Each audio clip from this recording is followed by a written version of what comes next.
right, now we know that that San Alito draft that was written sometime back was accurate and that it would telegraph the decision that has both enraged and enhanced the nation with the ruling yesterday. But Senator Bill Cassidy, the Louisiana Republican, wants to know a little bit more about who might have leaked that and the punishment that should be meted out for whoever did. Joins us right now. Senator Cassidy, good to see you. Hey, Neil, thanks for having me.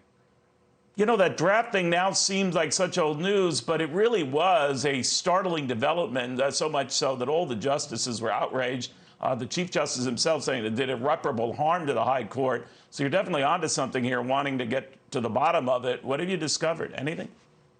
Well, I've not discovered who's done it, but what I would like to do is make sure that anyone who does it in the future is punished. There's actually no criminal punishment that's available for the person now. I've introduced the Stop Supreme Court Leakers Act that would have a $10,000 fine, up to 10 years in prison, and what I really like about it, it would seize any profits that somebody might get from writing a book. The demonstrations and the violence, for example, the fellow coming to attempt to assassinate Judge Kavanaugh, was all triggered by this leak. We're trying to just put the lid on somebody who may choose to do that in the future, for whatever decision it might be, and we've seen the consequences if we allow it to happen.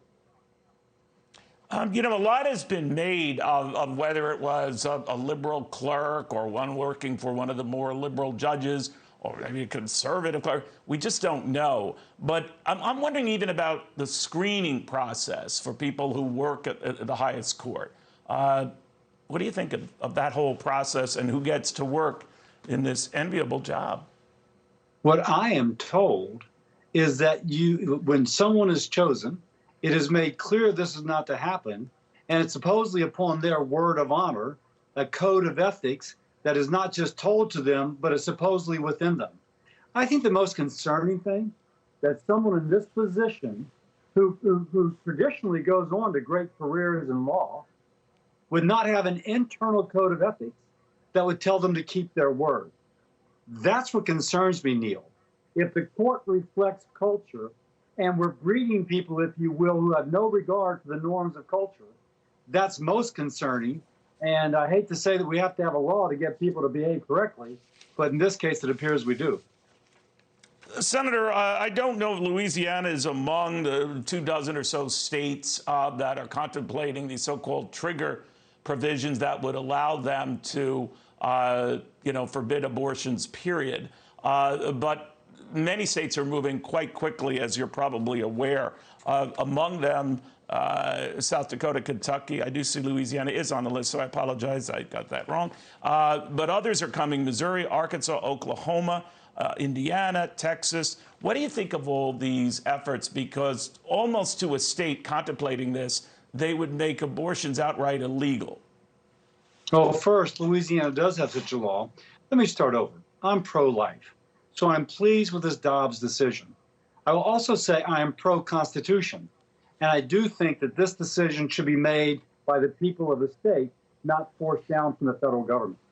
But Louisiana's law was advanced by a very well-respected state senator, Katrina Jackson, and signed into law by our Democratic governor, showing the breadth of support that such a law has in my state.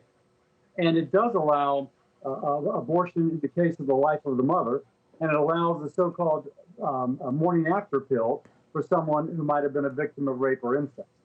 So there are allowances for those situations that people are concerned about. But it specifically has an allowance for the concept that the unborn child is a life. Now, we can debate whether or not we should have abortion, but I think most people now accept that when a child at 9 weeks has fingers and toes, a few weeks later can bend their elbow, can be seen sucking their thumb, can feel pain at some point, that the child is truly a child. Now, that is something that our country needs to have a debate upon, and this decision allows that debate to occur. All right, we shall see. You are one of about 24 states contemplating such an immediate move, so we'll keep an eye on it, Senator. Thank you. Hey everyone, I'm Emily Campagno. Catch me and my co-hosts Harris Faulkner and Kaylee McEnany on Outnumbered every weekday at 12 p.m. Eastern, or set your DVR. Also, don't forget to subscribe to the Fox News YouTube page for daily highlights.